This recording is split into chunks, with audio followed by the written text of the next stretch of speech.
ये हमारे पास समीकरण है, दो समीकरण है। x प्लस वाई बराबर 12, x माइनस वाई बराबर 13। विलोपन विधि से इसको हल करेंगे। इसमें दो विधियां हैं। प्रथम विधि में जोड़ना है और द्वितीय विधि में हम घटाएंगे, घटाने पर। तो पहले जोड़ेंगे दोनों समीकरण को। तो x प्लस वाई बराबर 12। तो यहाँ देखिए, जब जोड़ना है तो जोड़ का चिन्ह लगाएंगे धन, और चूँकि हमारा माइनस है समीकरण में, माइनस के नीचे प्लस का चिन्ह लगाएंगे और इसका भी प्लस का चिन्ह लगाएंगे। तब जोड़ते हैं 2 3 5 1 1 2 25। अब यहाँ प्लस और माइनस है तो प्लस माइनस माइनस हो जाएगा, तो y में से y घटाएंगे तो कुछ नहीं बचेगा, यानी उसका विलोपन हो जाएगा। और यहाँ जोड़ का चिन्ह है तो x मिलके 2x हो जाएगा। तो 2x बराबर 25 आया। तो x बराबर, अब 2 इधर चला आएगा, तो जब इधर आएगा तो बटे में हो जाएगा। तो 25/2 x का मान हो जाएगा। इसको आप मिश्रित भिन्न के रूप में लिख सकते हैं। अगर यहाँ आप 25 में भाग दें 2 से, तो यहाँ 12 आएगा। 2 1 9 2, ये कट गया। अब यहाँ 5 उतार लेंगे, अब 2 बार में जाएगा, 2 दूना 4, घटाएंगे 1 बच गया। तो इसका जो शेषफल है वो अंश बन जाएगा, जो भागफल है वो पूर्णांक बन जाएगा। तो देखिए, भागफल जो 12 है पूर्णांक बन गया है, और शेषफल 1 है अंश बन गया है, और जो 2 है वही रहेगा हर। तो x का मान हमने निकाल लिया है। x बराबर 12 सही 1/2, या फिर इसको आप दशमलव में भी कर सकते हैं, 12.5। अब x का मान समीकरण 1 में रखने पर, अब चूँकि हमको अब y का मान चाहिए, तो x का मान समीकरण में रखते हैं। तो x की जगह 12.5 लिख देंगे, प्लस y बराबर 12, क्योंकि समीकरण यही है पहला। तो फिर इसको आप कैलकुलेट करेंगे तो y बराबर, अब ये पक्षांतर हो जाएगा, 12.5 इधर आ जाएगा, तो 12 में से 12.5 घटेगा, तो ये हो जाएगा -1/2। y बराबर -1/2। कैसे घटाएं, देखिए पहले, चूँकि ये 12 है तो इसको बटा 1 कर सकते हैं, और ये माइनस है, तब 12 अब ये भी भिन्न में हो जाएगा, हो गया है, क्योंकि भिन्न था तो इसको हमने भिन्न बना दिया 1 लगाकर, हर 1 लगाकर। अब इसको हम एलसीएम लेंगे। जैसे इसका 2 है तो इसको नीचे वाला हर को बराबर करेंगे, उसके बाद ही घटा पाएंगे। तो यहाँ पे इसको 2 करना है तो इसमें 2 का गुणा करेंगे, तो हर में अगर 2 का गुणा होगा तो ऊपर भी अंश में भी 2 का गुणा होगा, तो वही 12 दूना 24 हो गया है, और नीचे 2 का 2 हो जाएगा माइनस। अब इसमें ये 2 ही रहेगा, इसमें 1 का गुणा करेंगे तो इसमें भी 1 का गुणा करेंगे, तो ये हो जाएगा 25, 25 1 25 और 2 1 2। तो देखिए अब हर बराबर हो गया। तो जब हर बराबर हो जाएगा तो यहाँ पे 24 में से 25 घटाएंगे, तो ये कम है या ज़्यादा है, तो ये ऋण में आएगा, ऋण 1, नीचे 2, ऋण 1/2। इस विधि से यहाँ पर y का मान आया है। इसको पूरे विस्तार से यहाँ कैलकुलेट किया गया है। तो ये हो गया जोड़ने पर x का मान और y का मान आया है। अब देखिए, द्वितीय विधि है घटाने पर। चलिए देखते हैं कि द्वितीय विधि में भी जोड़ने पर इसके बराबर ही आता है कि नहीं, एकदम सेम आएगा। तो x प्लस वाई बराबर 12 और x माइनस वाई बराबर -13। क्योंकि घटाना है तो इसीलिए माइनस की यही समीकरण है, ये देखिए माइनस लिखा हुआ। तो घटाना है तो हमने इसको यहाँ पर घटाने का चिन्ह लगा दिया है, तो ये बराबर नहीं है, घटाना x माइनस वाई है। चूँकि हम घटाने पर तो यहाँ भी घटाना लिखेंगे, यहाँ भी घटाने का चिन्ह लिखेंगे, तो उसके बाद घटाएंगे। तो 12 में 2 में से 3 जाएगा तो माइनस में जाएगा, तो ऋण 1 हो जाएगा, 1 में से 1 जाएगा कुछ नहीं, तो ऋण 1 बचेगा।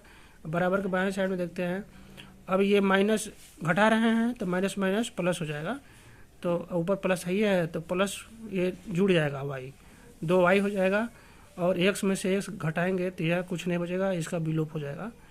तो चूँकि ये विलोपन विधि है और ये विलोपन विधि में घटाने की विधि है, तो 2y बराबर -1। अब y बराबर 2 किधर लाएंगे तो ये -1/2 हो जाएगा। देखिए इसमें भी जोड़ने पर भी y का मान -1/2 आया है, और घटाने वाले विधि में भी y का मान -1/2 आया है। इसका मतलब उत्तर सही है। अब y का मान समीकरण 1 में रखने पर, तो x प्लस, अब -1/2 बराबर 12। अब चूँकि y का मान -1/2 है, इसलिए हमने समीकरण 1 में रख दिया है, क्योंकि समीकरण 1 यही है, ये x + y बराबर 12। तो y की जगह हम -1/2 रखेंगे, तो यहाँ प्लस और माइनस मिलकर माइनस हो जाएगा, तो x - 1/2 बराबर 12। अब x बराबर, अब 1 - 1/2 का इधर लाएंगे, पक्षांतर करेंगे तो प्लस में हो जाएगा, तो ये 12 धन 1/2, तो ये इसका x बराबर हो जाएगा 12.5, 12 से 1/2। देखिए जोड़ने वाली विधि में भी x का मान 12 से 1/2 आया है, यानी 12.5। तो इसको आप 12.5 r करके 12.5 भी लिख सकते हैं।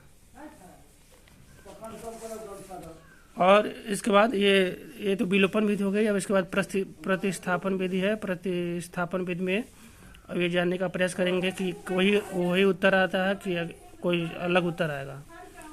समीकरण 1 में से x + y बराबर 12, समीकरण 1 को हल करेंगे तो x बराबर 12, अब y इधर आ जाएगा तो 12 - y हो जाएगा, तो ये हो जाएगा 3, समीकरण 3। अब समीकरण 2 में x का मान रखने पर, तो समीकरण 2 है, समीकरण 2 क्या है, x - y है बराबर 13। तो x का मान हमने रख दिया है 12y, x का मान यही है -y बराबर 13। अब 12, अब यहाँ देखिए, और माइनस माइनस प्लस हो जाएगा, दो जरूरी जोड़ते हैं तो प्लस कहते हैं, और 2y जुड़ जाएंगे तो 2y हो जाएगा बराबर 13।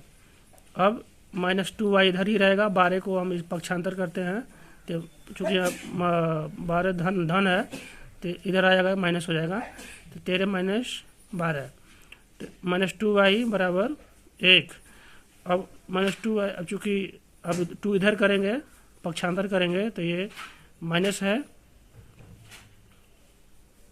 तो y बराबर 1/2 इसका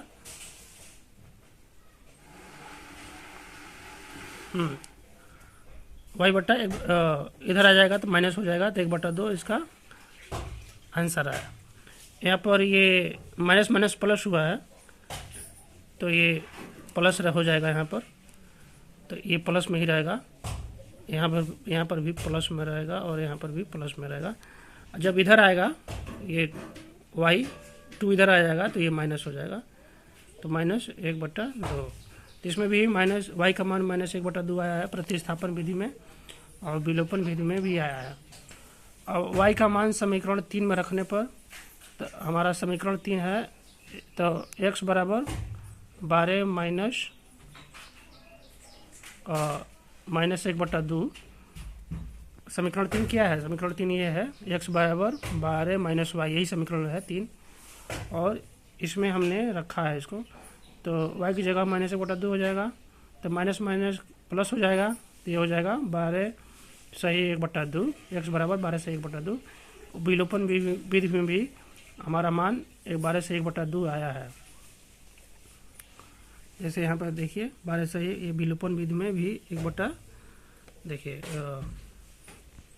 12 सही 1/2 आया है, या 12.5।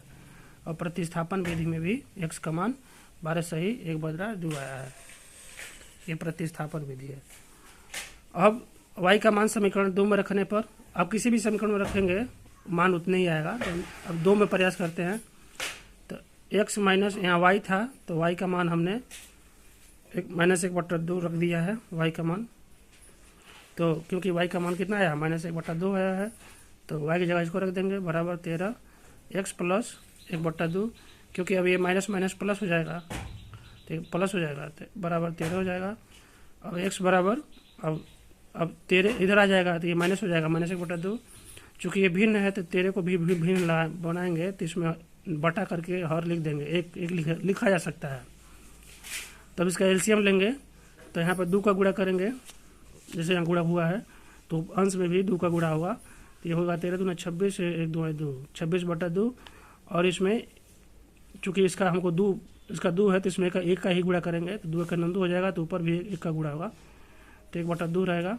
अब हमको इसका एलसीएम मिल गया 2, तभी हो जाएगा 26 में से 1 घटाएंगे, अंश को घटाएंगे तो 25/2 हो जाएगा। तब इसको अब हम भाग देंगे तो 12 से 1/2 या 12.5 आएगा।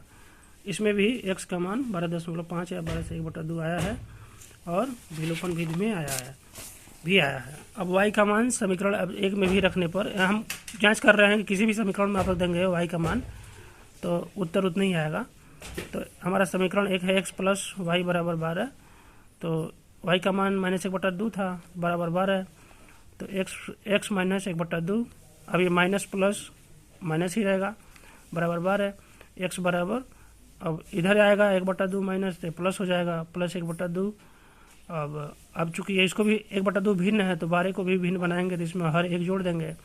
अब इसका एलसीएम लेंगे तो ये हो जाएगा 12 दूना 24, 1 2 2 24/2 धन 1/2, उसके बाद 24 1 25, 25/2 25/2, फिर दूसरा भाग देंगे तो 12 से 1/2, x बराबर 12 से 1/2। इसमें भी समीकरण y का मान समीकरण 1 में रखने पर उतना ही आया है, y का मान समीकरण 2 में रखने पर उतना ही आया है और समीकरण 2 में x का मान रखने पर।